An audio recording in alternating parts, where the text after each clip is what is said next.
We spoke about some things, what we have to prepare, what we have to know. Now let's have a look.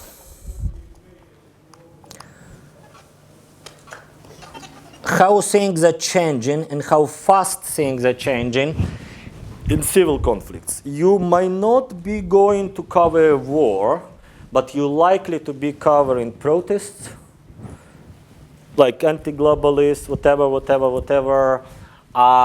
Some public disorder, it happens.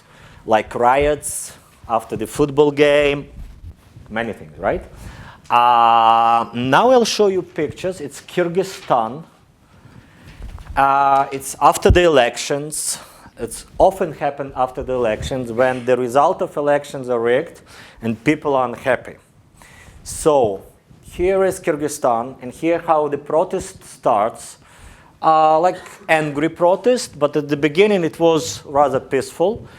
And let's have a look how it developed. The first thing, if you go in, one useful tip, if you go in to the location of the mass protest or a football game or where the fans are, football fans are gathering, whatever, the first thing you have to look for the exit routes. How many streets are available to run away when crowd gets out of control? How many way outs you have? If it's like a concert or disco, and if it's closed space, it's even more dangerous. Where the emergency exit? Are they open?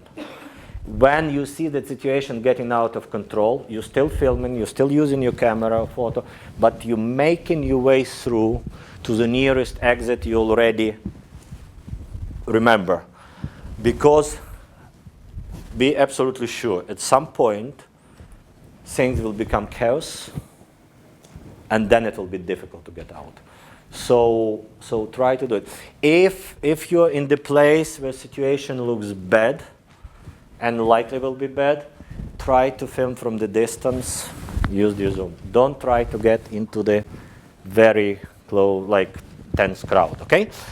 So, but, and also keep an eye on the crowd mood. Crowd, it's like a one body, one organism. It's like a colony of bees, colony of ants, and the mood of crowd you can understand. And you can see when it's getting bad. So keep an eye on what's going on. Look for retreat routes. Look for possible cover if things getting really bad, and be ready just to withdraw all the time.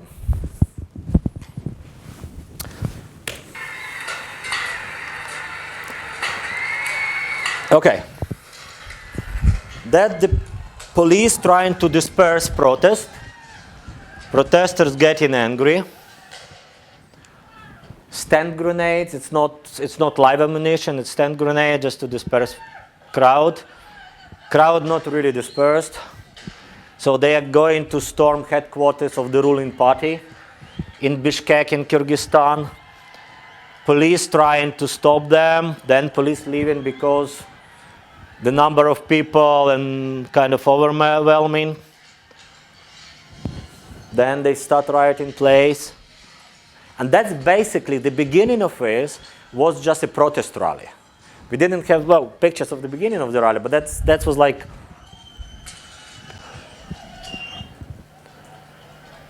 okay, first injured people from glass or stones, police car burning, police van. So here we have riots already. This is the point when we have to understand that things are getting bad. This is the point when we have to check whether we have or not protective gear. Are we well equipped and prepared? If we're not, if we're like this, we go. Or we're filming from the very far, or we sending a colleague, that's people kicking off police, or we sending a colleague to bring us protective gear or something. But if we're unprotected, uncovered, we are not doing this. We are not covering that close. We are not in this crowd.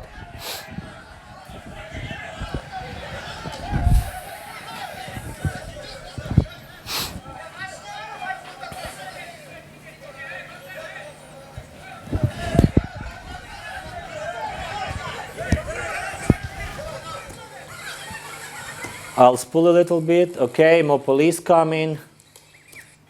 And here, have you noticed this? That's different police. That's already like special police forces. And do you see they have machine guns? So that's the point where we understand that shit about to hit the fan. And in this case, we just go.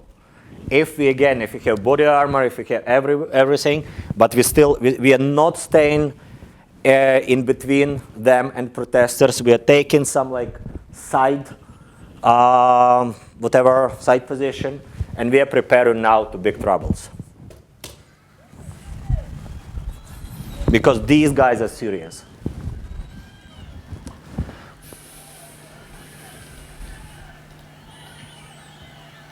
People overexcited, people don't care, but okay, here it starts. They shoot into the air, but that's just the beginning. That's all happened within 1 hour. You go out to shoot a protest rally,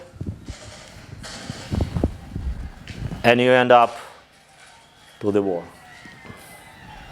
to the small civil conflict.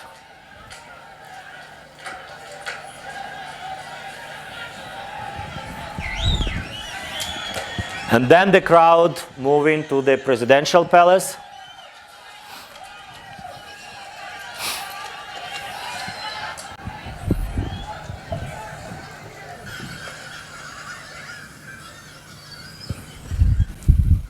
I'm just fast forwarding it.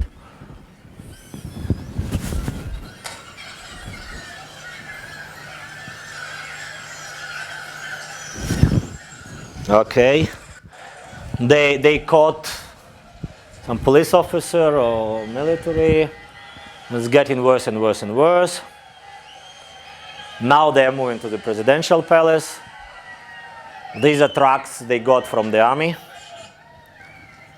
They seized from army. Here is the fence of the presidential palace. And they are going to storm it.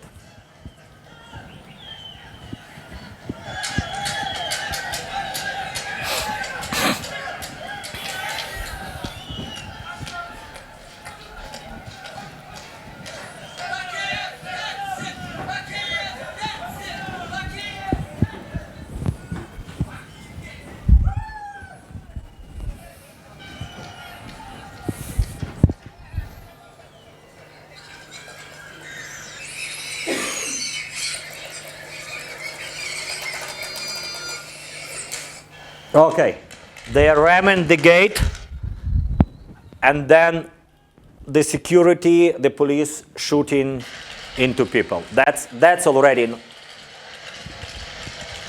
they are shooting into the crowd.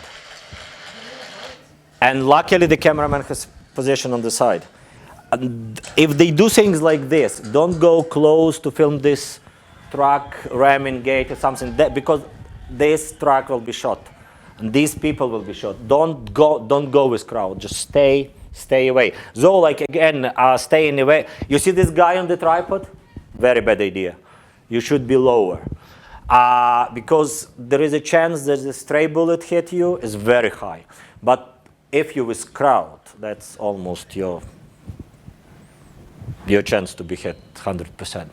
So as a result of it, was 30-something people killed, and couple of hundred wounded. They managed to storm the place, they managed to host the president, but the number of casualties was huge. And in the morning, nobody really expected.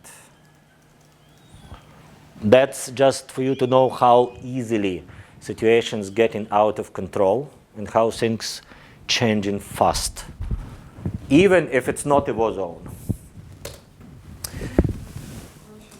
Sorry? Yes, please. You know from your own experience that in Maidan, police shoot journalists. Like Yeah. Yeah. Is it a unique situation in the world, like to do that? Because No, it's not a unique situation. It's happened, and it's a very good question. in the war, when you work in the war zone, when you work with militaries, I always think it's a very good idea to clearly identify your vehicle, yourself, with signs of media. You saw this incident with our car. The car had big TV signs, letters visible from a distance. Everybody has TV marks on their helmets, press on their body armor. So basically, in that situation, that was a good idea, and it's usually a good idea to identify yourself not as a combatant, but as a media. But this question was very right.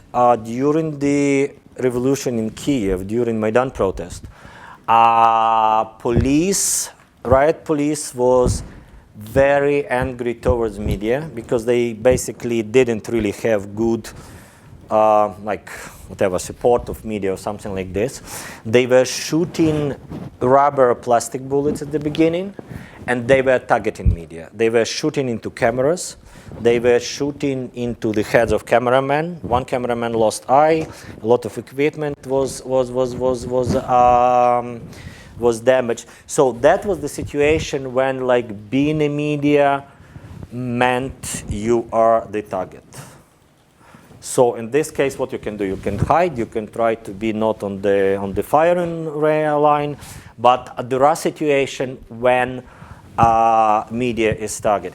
There are all these rules which exist for working and covering war conflicts in hostile environment. They all have exceptions. That usually they say, like, don't wear any clothes which looks like a military clothes, unless you are embedded journalist with the media, so you don't with the military, so you don't want to stick out. Don't really wear anything bright. That's obvious because you're the target. Yeah. Identified and mark yourself clearly as media, unless the media is targeting this particular conflict, which often happen.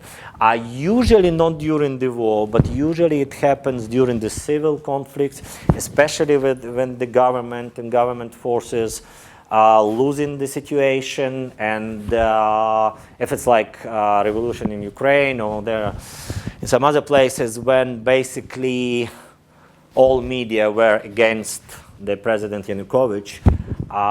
So they became very angry, they became very nasty to the media, and they were targeting media. So that's always, you always have to assess situation. You always have, that's why I'm saying, like, before they go into the location, you have to find out what's going on, you have to read some stories, you have to watch some video, and you have to understand what's going on there. Like what line of behavior you should pick. Here is another story, like that's Ukraine. That's August 31 last year, and that's the situation when again you have to be prepared for everything. That's just a protest outside the parliament, and that was actually almost peaceful. But what happened then? One crazy man threw a proper grenade into the crowd. And that's like one of the situations, that's rather like we are illustrating kind of terrorist attack. It wasn't really terrorist. It was like a guy severely, I would say, damaged, disturbed by the war experience, who threw a grenade into the crowd of police, which again, like, was complete madness because these police is kind of like they used to be on the one side, fighting in the east of Ukraine, but then this protest was kind of like, they presumed that government doing something unfair, blah, blah, blah, blah, blah, blah, blah. And this guy, he had a grenade, he brought it from the war zone, and he threw it into the crowd. And that's how it looks like.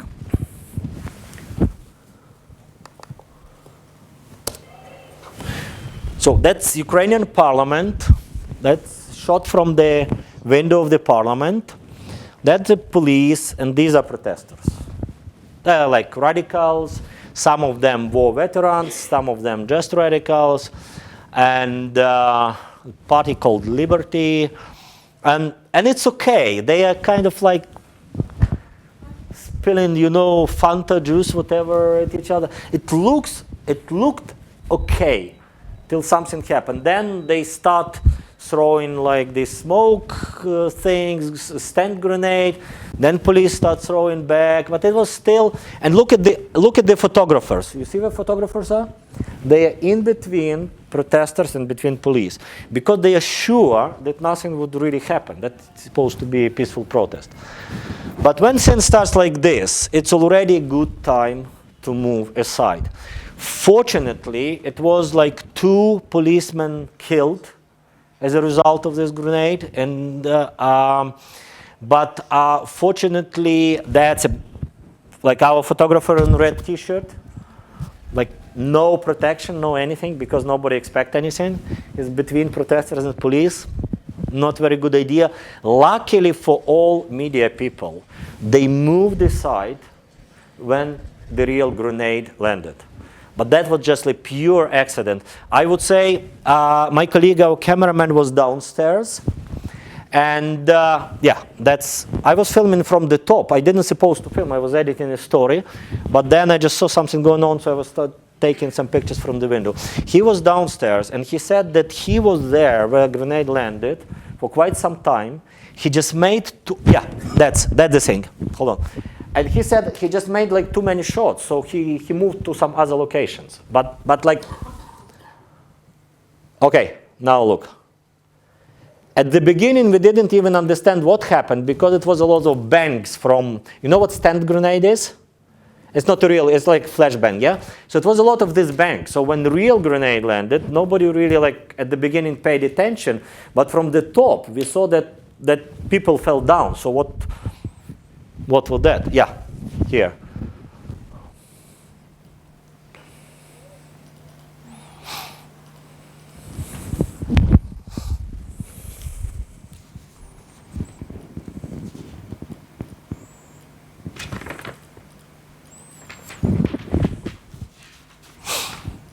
Oops. What is this? Oops. Okay. So basically, hold on. I will restart it.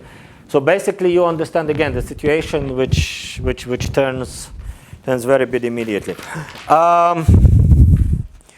Okay. So we spoke how to work with military, how to work at the checkpoint. Yeah. Regarding this event, how does Reuters react to the fact if police contacts your reporter and asks them to give them permission Okay. to use the material? To use the okay, that's going on. So that's how it looks at the ground, and it looks bad. We do not disclose our sources. We do not giving out our materials. I mean, they can. Then there is a legal procedure. They can request it legally. If through the court we obliged to do it, we will probably do it. But we are trying to play down all the things. Because there is a case that police contacted Reuters in Europe. They contacted. Yeah. What did they do? They published it online. Yeah, well, whatever published is available. I mean, all this footage is available. You don't need permission to take it. I mean, that's... No, but see, they published it on YouTube. Yeah. And I think police does not have prescription to Reuters. Yeah, okay. But this, I mean, like, at the end, they can't get this footage because this footage receives so many TV channels that they can get it from anybody. We cannot control it. We don't mind, actually. But our official policy, if police or any law enforcement agency in any country want us to give out sources or materials, we are not giving it up. Unless there is legal procedure which obliges us to do it according to the legislation of the particular country, then. So that's the result actually when one grenade landed into the crowd. There was so many people wounded. And that's, you see a lot of blood. That's from this like wound which I told you, which you have to stop immediately. Police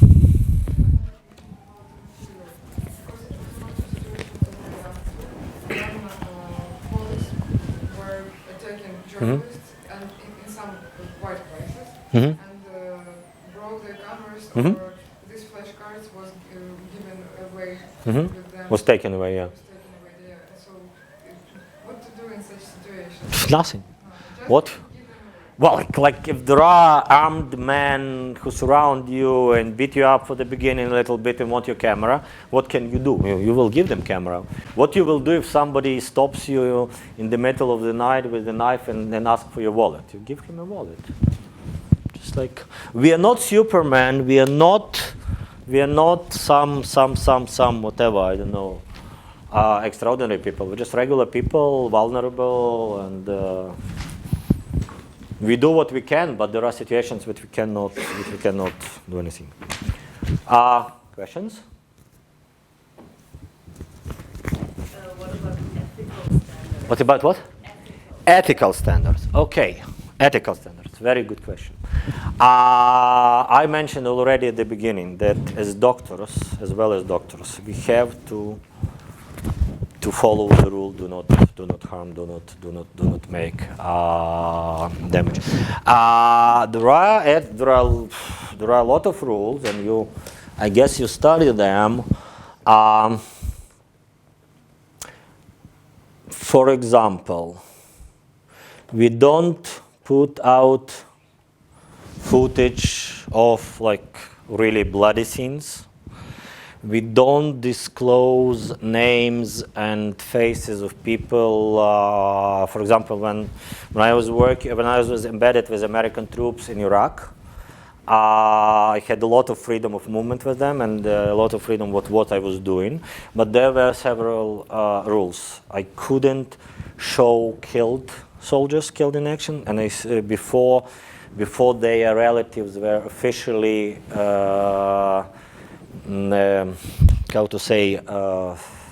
reported by the government, by the military official, that their relatives were killed. So that was probably only one restriction. There is footage which we are showing, which we are not showing. I will show you now this. That was Iraq, 2004, Fallujah. The story when American CIA team was figured out, stopped, mobbed, killed by the crowd. This footage is very disturbing. I will show you the footage which we obtained from the local guy who filmed it, and I will show you the footage which we then put out to our clients, okay?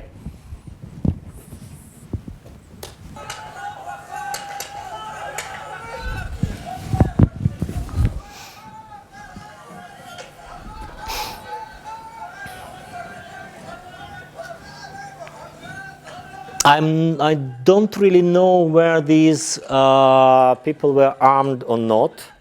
Probably they were even unarmed. They were on some mission. Later, it was confirmed that they were CIA agents, which was many of them in Iraq. But they were stopped, and killed, and burned.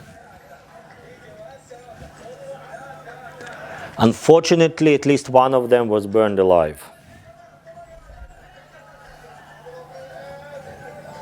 And that was the beginning of the big escalation there then in 2004 in April.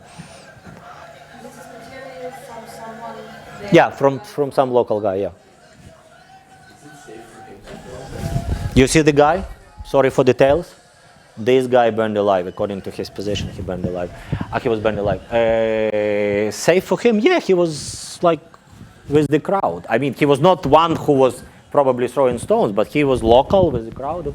It was safe. They wanted to show it. They didn't hide anything, you know. They just wanted to show that Americans are not welcome there, and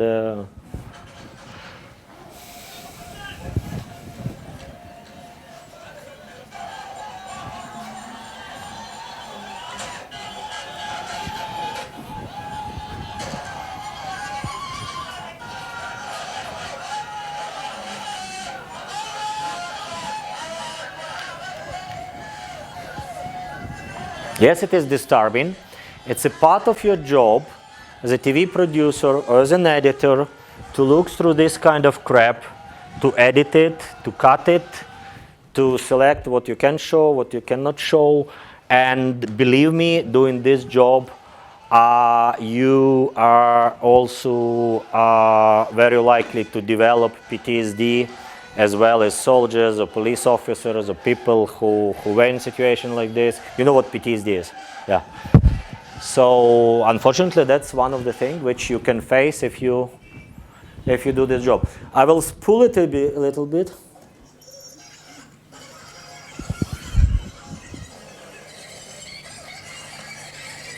I think you've seen enough.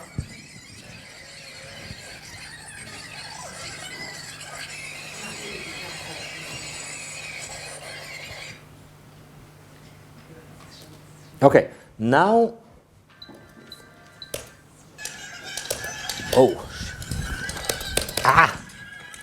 damn, okay. We have to wait till it's wake up. So basically, out of the raw footage you just seen, we cut it all close-ups of the killed people. We cut off all scenes where they were humiliating bodies. We shown enough to show the situation. We use mainly wide shots and general shots. So we showed that was the car which was burned and people were killed, and we used a couple of shots of bodies, but they were just like general shots. So we didn't show these like really bloody details.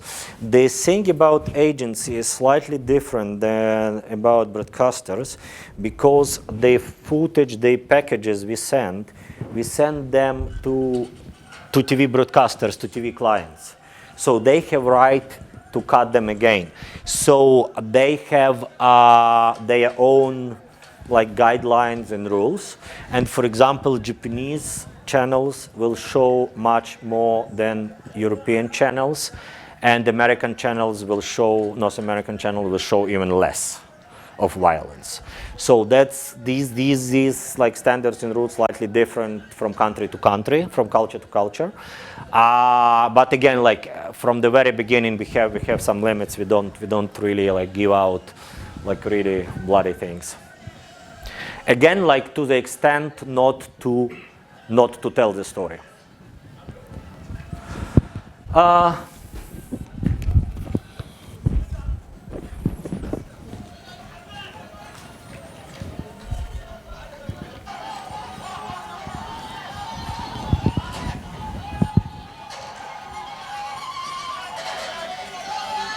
So that's probably what we show. Okay.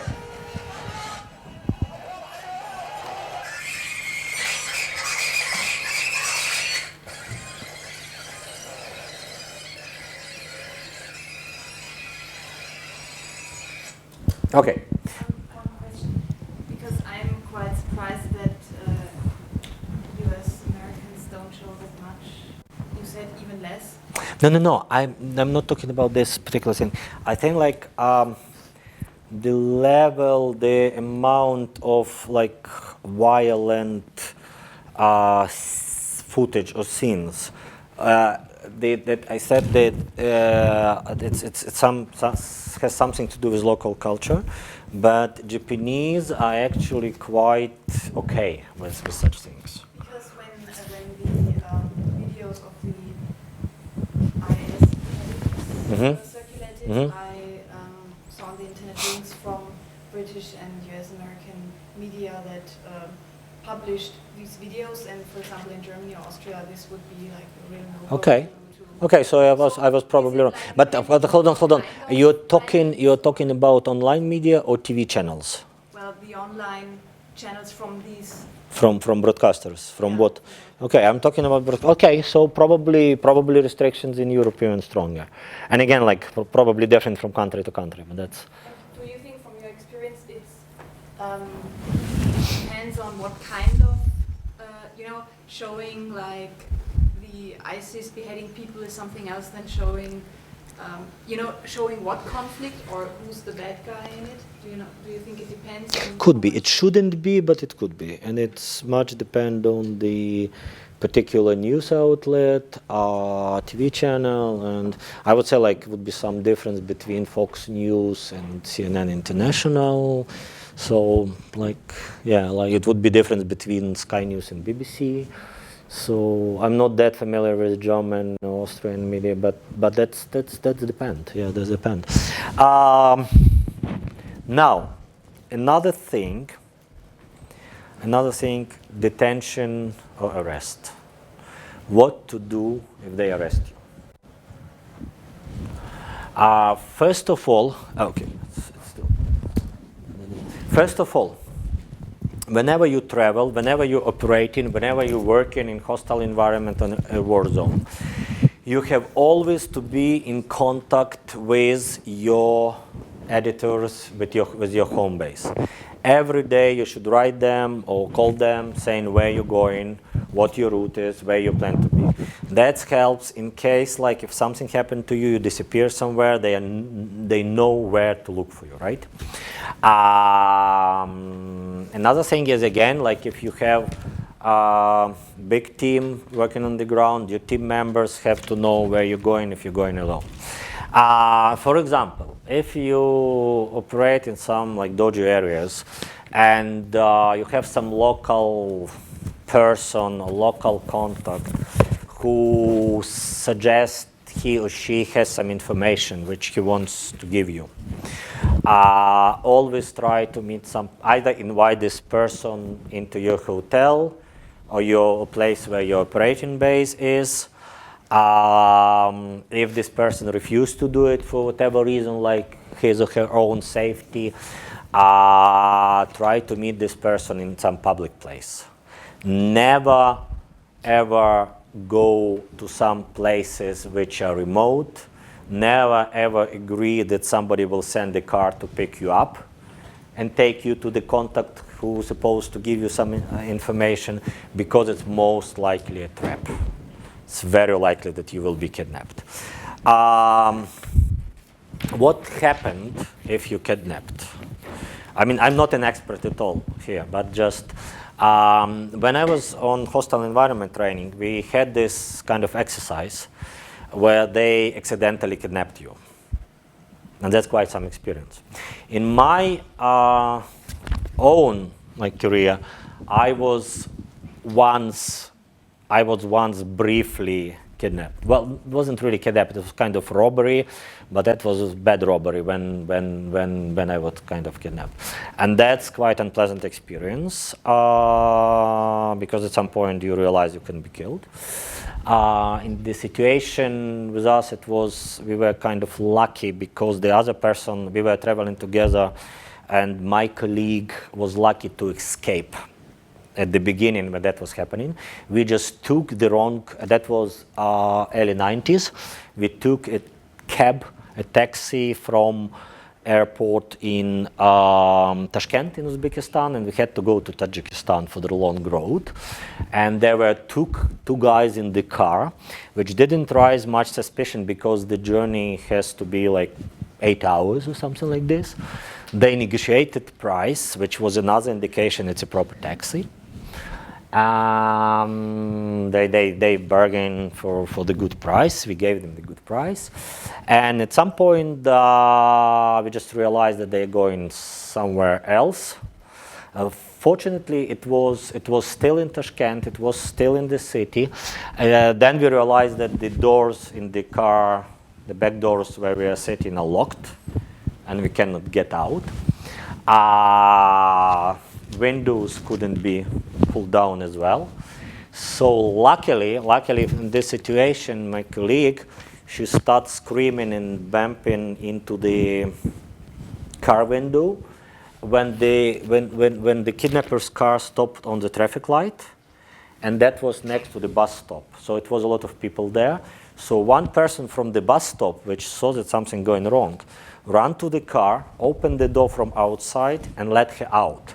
Then the car sped up, and I had already like a winning point. So that the thing in the situation like this, if it happens to you, try to be calm. It's probably difficult, but probably after the first shock, when you understand that it's bad, you start, well, in that situation at least, I start to thinking what I can do now, because now I have to, not panicking, you know. And then when she escaped, I saw like, okay, that's my chance, and I start talking to them. It's like, guys, look, come on. She saw your car, she saw your faces, she remember your license plates. When we talk later, when we were with her later in the police department, she didn't remember anything. She remembered that the car was blue. That's the thing. She didn't remember faces. Of course, she didn't remember the license plate. She was shocked. She didn't remember anything. But for them, I said, like, come on. Police will identify you. Your car is, like, clearly will be identified. Do you really need troubles? I have money. And I have something like 1,000 USD. We had another good tip, like if you travel in two of you, split money between you two, and then split money into parts, and have one part easily to hand out, and another part hidden. So I had about it was supposed to be a long trip. I had about $1,000. After that time, that was huge money. So like, guys, just leave me alive, take money, and we will not report to police. Just forget it. Just take money and run away. And it worked at the end. They talk between themselves in their language, which I didn't understand. Then they took me to some like remote place where some like car parking something. Like, okay, that's bad. Then they stopped the car. They took money. They throw me away. They opened the boot. They throw away all our gear. They were smart enough, and we had gear worth like another $50,000 or something. They threw it away because they knew that it will be easily traceable, and they just drove away. I managed to get some other taxi, get back to the hotel. We called police, and they show us a lot of these pictures of possible, you know, we didn't identify any of them.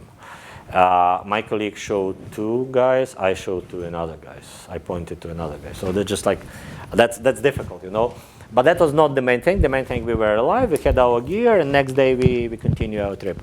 But the first thing, when you're kidnapped or something, try not to panic.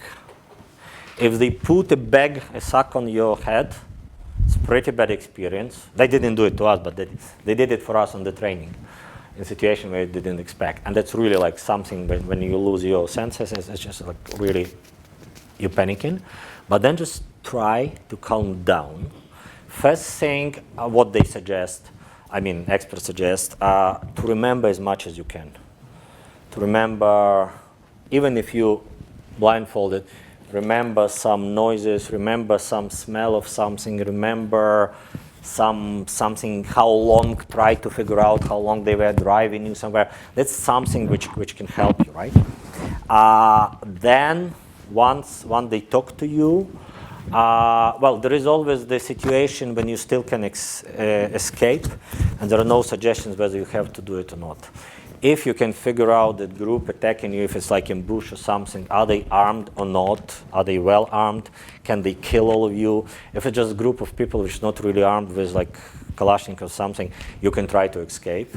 If there are several of you, if it's only you or two of you and like 10 other people, can't really escape, and they can shoot you. If it's like a big crowd, a big group of journalists and attacked by some gangsters who are not really armed, like with machine guns or something, it's probably a good idea to escape. So you have seconds to assess it. Like, trust your senses. I don't know what to do. Like, probably it's better just like to let them take you, arrest you, and but probably it's better. It's again like if it's places like ISIS, where you most likely will be beheaded in front of camera, I would rather try to escape. If it's places like east of Ukraine, it's okay. I would let them detain me, and then I'll try to negotiate, because they're not really like, they can beat you up, they can humiliate you, but they not really like to kill you, rape you, or something like this. So that's not that bad there. So basically, knowing the local situation, you have seconds to understand what to do. Then, once you, there are several things that they suggest to observe. If abductors wearing masks and don't want to identify themselves, it's a very good sign. It means that you will be betrayed. They either will ask for ransom or something. When abductors are openly walking in the place where they keep you with their faces open, then try to escape if you can, because they don't afraid, which means that their plans probably to kill you.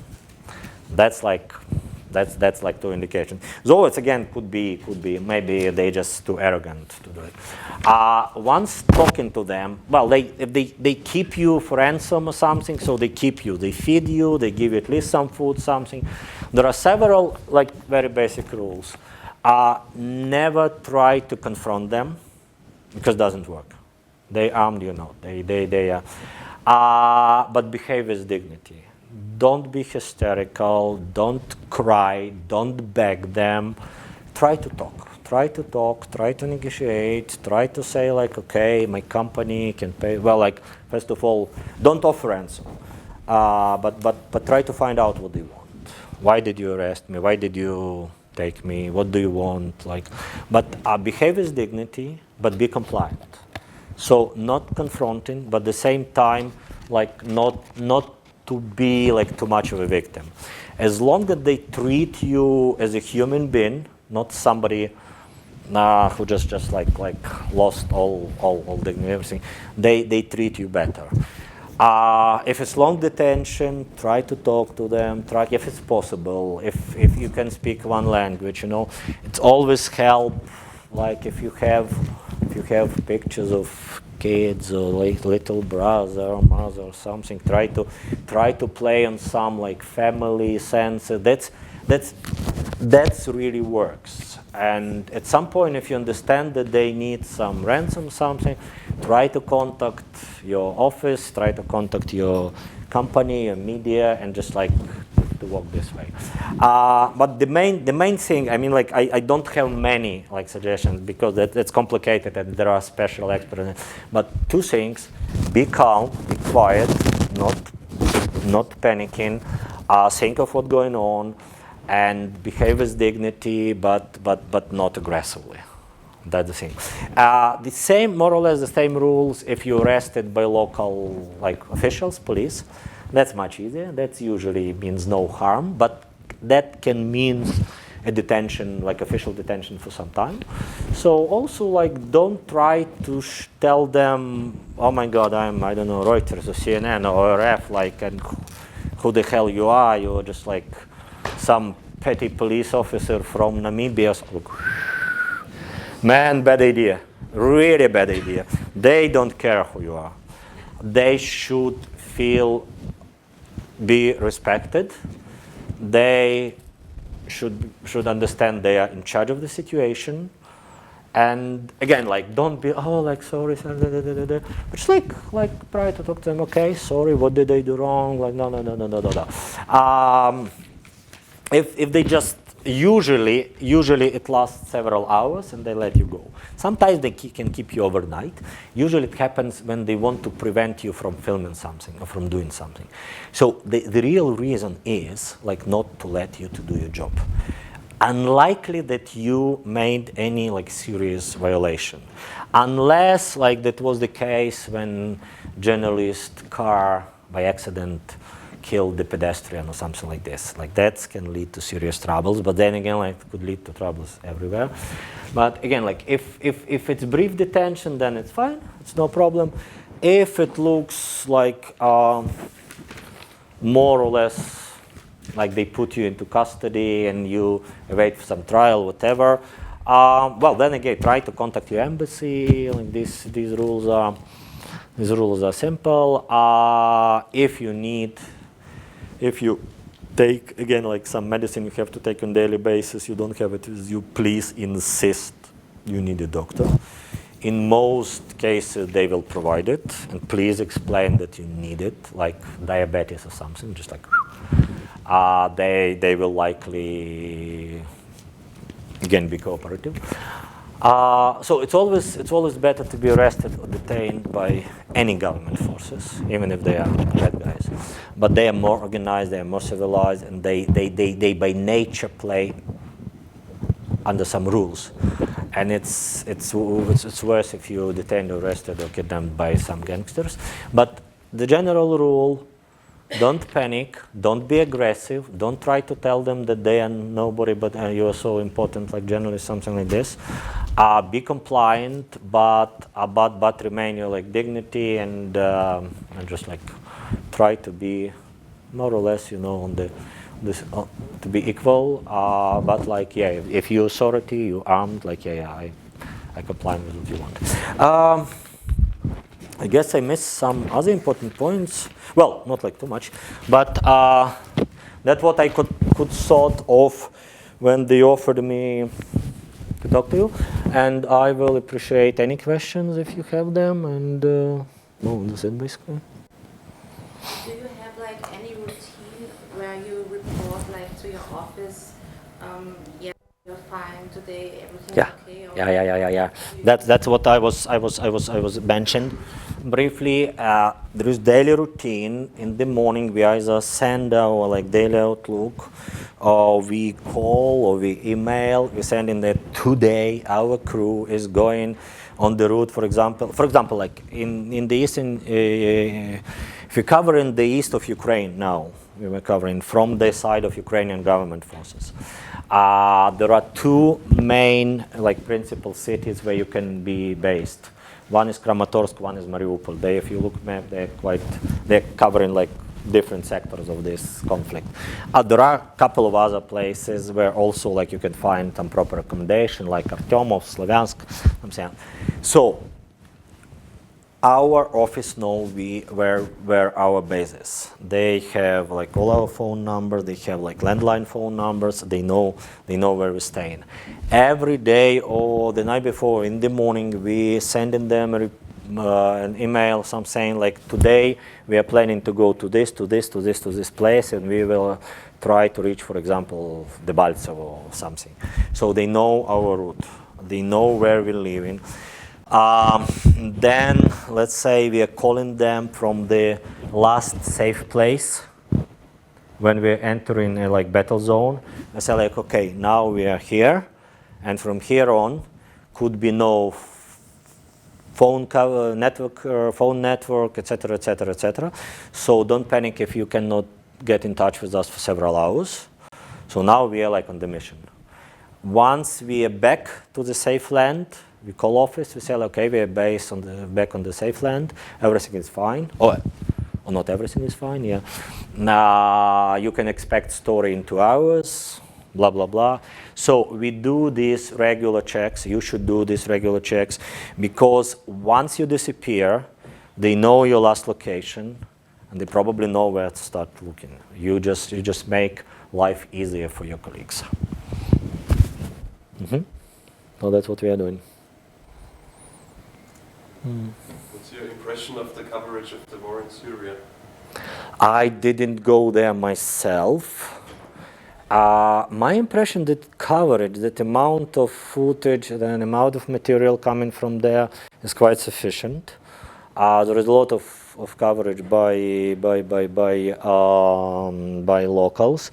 There is quite a lot of coverage by professional crews. So yeah, I'm following the story.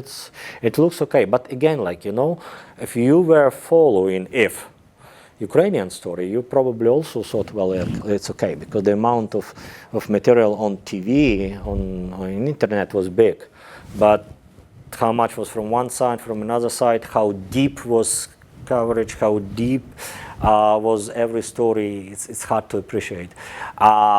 So yeah, in my opinion, Syria is well covered, but once I go there myself, I could tell you better. I know that, for example, Libyan war was very well covered. It was very simple to cover. It was like several front lines. There were rebels on pickup trucks going as close as possible to government forces, shooting them, withdrawing with them. Our crews were going with them. It was very well localized, like Sirte or something. That was like really very well covered. I know I was there. I just like, let's say, Libya was well covered. Kosovo was well covered. So there were these smaller conflicts and the smallest front line. At the less heavy weapon they use, it's much easier to cover.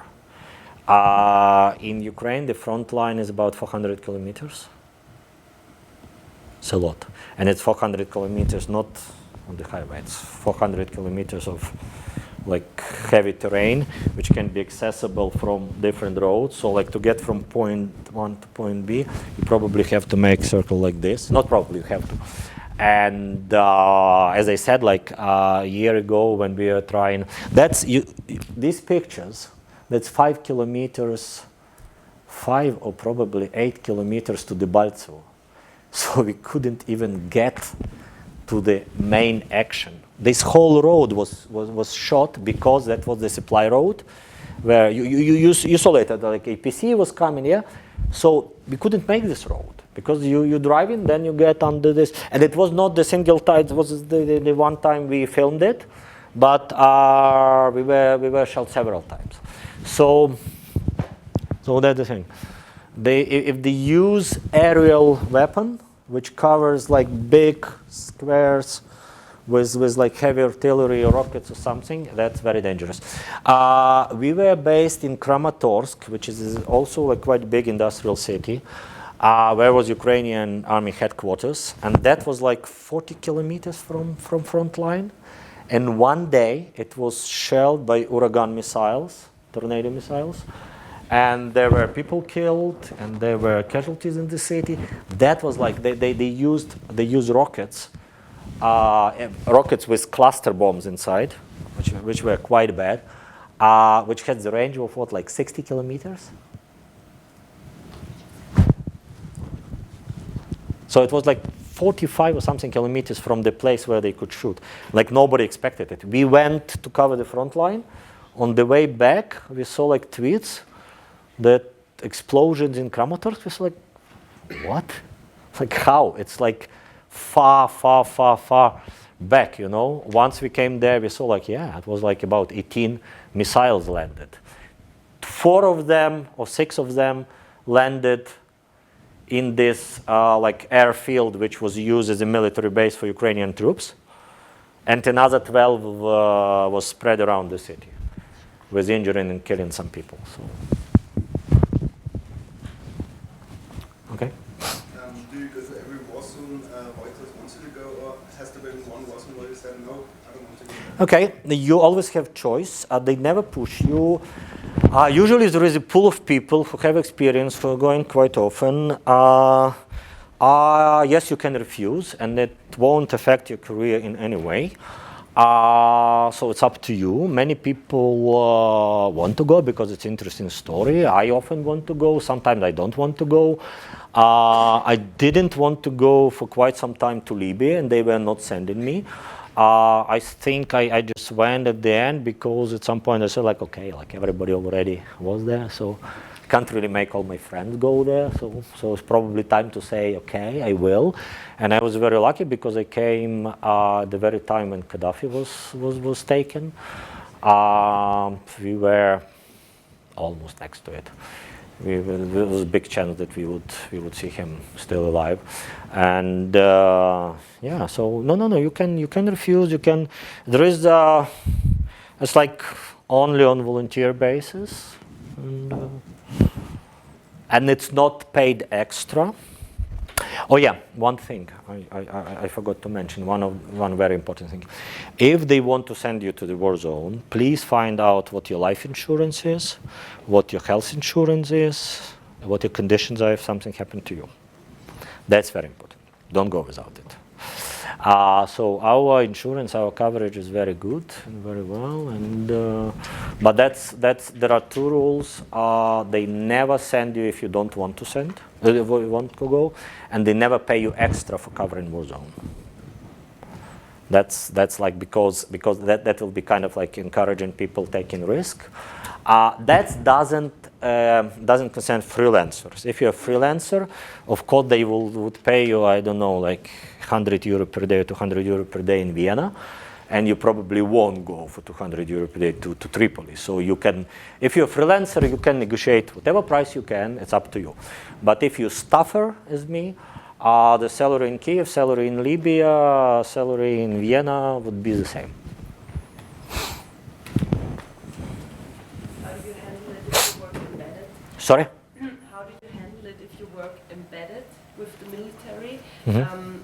Because if you publish material unfiltered, Yeah, okay. it might be propaganda. Might be, might not, and this basically very much up to you, because what happened with you embedded, you comply with some rules, and that's clear. There are some restrictions, your materials are subject of censorship, and it's also clear. But when I was embedded with US troops, it was only once when they asked me I was there for 3 weeks. It was only once when they asked me to cut off some pictures of my story, and they were not ideologically like colored and motivated. They were not politically colored. That was some equipment when I filmed by accident, some communication equipment or some whatever, which I didn't even know that this is secret or important. So like, no, nobody can see it. So basically, it didn't affect my story in any way because I didn't even. You showed them the material after you shot it. Yes. Yeah, but No, you come on. That's the thing. That's the thing. You show the material, but you have access. You have access. You're driving. I'll show. Okay, very good, very good. You asked this question. That's. You will be watching video. I'll be talking. Okay. Okay. There are things which you will never film. Okay, which you will never take pictures. You will never report. If you want to go on a night raid, smash gates, arrest people, whatever, you have to be with them. Like there is no way you will be just staying there with camera. Oh, actually, one very important thing, working in the front line. Now we have small cameras, yeah, but we used to have big cameras. Be very carefully when there is a convoy of tanks or APC going. There is any like columns of cars going. Whenever you take camera on your shoulder, it looks like RPG. We had a colleague killed in Iraq when he was trying to film the convoy of American troops going. As soon as he put camera on the shoulder, he was staying on the side of the road. He was immediately taken off by a gunman from that. That's very important. Keep camera low, wave, hey, like when they identified you as a civilian, as not a target, then shoot. But like there is a convoy of military equipment going, you're standing on the road, you take something like this, next thing will be this. That's almost for sure. Talking about embedment, this is the kind of like, well, compromise, or not even too much compromise, between what you can get and what is the price for this. My 3 weeks of experience, it gives me access like, hey, I was with them. I was with them everywhere. They didn't censor my material. They let me put out things like they had arrested people, they had people with bags on heads. I was editing stories and I was showing to the press officer who was censoring it. And I was every time waiting, like he said, like, no, that's too bad. You look bad if you do this. No, because they are rules of engagement. Whatever they are doing and it's legal in their terms, they let you show. So I would say I didn't compromise like anything with what they are doing. Again, like you saying about propaganda, you take some interviews. They are telling you propaganda bullshit. You are not obliged to put it into your story. You take like 10 vox pops, 10 interviews with soldiers and officers. You use 2, 3 you want. They cannot persuade you. They cannot push you. They cannot make you to use anything you don't want. So that's basically a quite good merge. They give you access, but they see what you're putting out. Fair enough. They can tell you what they want to tell you, but you put out what you want to put out. So basically, it's fair game. And embedment was one of the best options for us to have a proper coverage. So we had, you see, the problem would be if you, for example, have only one crew and this crew is embedded. We had like 5 or 6 crews. Two crews were embedded. One crew were covering like Baghdad official stuff, and like 2 other crews were traveling independent. So we had a lot of footage, and that's for big agency who can afford it. But like again, and it's also very interesting because you talk to soldiers, you know what they're saying. So it's actually for reporters who are not like TV reporters, but like magazine reporters and like another. And I will spool it. It's like another embedment stuff. All this like arrests, whatever. How do you check how secure this whole thing is? Because the other side will think you're one of them, right? Oh yeah, you're not safe at all. If there is a roadside bomb, you will be blown up together with them. It's your risk. They were wearing all this green uniform. I was wearing like my blue media color flag jacket, a blue helmet, dark blue. But again, like I was driving in the same Humvee with them. But even So embedded, you show your price. yeah, it could be different rules with different armies, but they didn't insist for us to have any kind of like military stuff, and I didn't want, of course.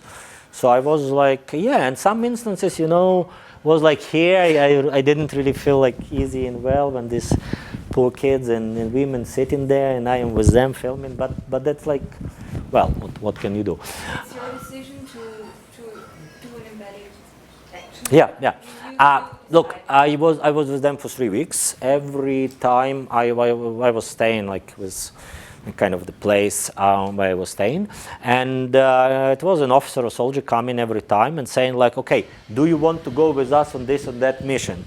And I said like, yeah, of course I do. And sometimes it was like the same thing which we had yesterday. I said like, no, I'm not interested today. So fine, I was like sleeping and reading my book instead of going with them. But of course, driving like this, of course you're the target. I mean, like that's the risk you're taking. Like, but you have nice pictures. You have very nice pictures. So that's. And how did you end up in this job in the first place? What do you mean end up? I mean, did you decide as a young man to do this, or how did you?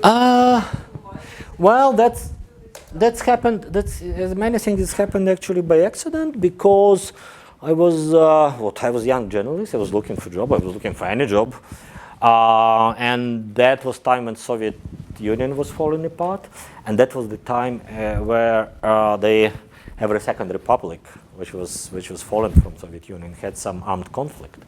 So there was huge demand to cover such things, and also it was interesting. Like it was interesting because that was like you're always interested to be where the top story is, where the breaking news is. So if you're in UC, if you're a journalist, you like it. So that's it. And that's kind of hard because many people develop some syndrome where they really needed adrenaline, where they cannot live without it. In my case, it was kind of after a couple of years of this job, I was as a young man, as a young ambitious journalist, I was getting some of my friends like absolutely crazy, and that was bad. And but then I got son who was small, who was my responsibility, who was kind of something just I had to be like responsible for. So I kind of became cautious, but then still, this is kind of job which once it hooked you, you will never get off this hook. Believe me, it's like people who smoke and they quit, and then like 15 years later they say like, at some point I need a cigarette. They probably won't have it. They probably won't smoke again. But it's like with the job, like as much as you can to take it not as a hobby, not as excitement, not as something like this, but like very professional and just like obligation. That's better for you. But believe me, that's difficult. Now plan to go somewhere to Well, now we have war in our own country. Now it's kind of quiet, but there are reports that something might kick off pretty soon again. So the next destination will be definitely east of Ukraine. But then it's not really like me planning. It's like me willing to go, but my company, yeah, absolutely. No, because you know this job, you know what to do, you know how to do, and as I said, unfortunately, you like it. So yeah, I mean, like if they ask me to go anywhere, I will go. I never volunteered to go to Syria for mainly the reason I don't speak Arabic, and it's difficult, you know, and people don't really speak English there, because in many places you can communicate with English. It's hard to work in a place where you don't understand anything. And it's just like, well, you will have local fixer or local producer or local translator. So I didn't volunteer there because it looks really bad and it looks difficult to operate there. But again, like if they want me to go, I will go, no problem. But we're not covering only wars. We're covering also like football cups and Olympic games. Yeah. But you're more interested in wars. No, not really. But as I said, unfortunately, it's so many of them, and so what you can do, you have to cover. You have to do the job. Okay. Any more questions? Good. Thank you very much.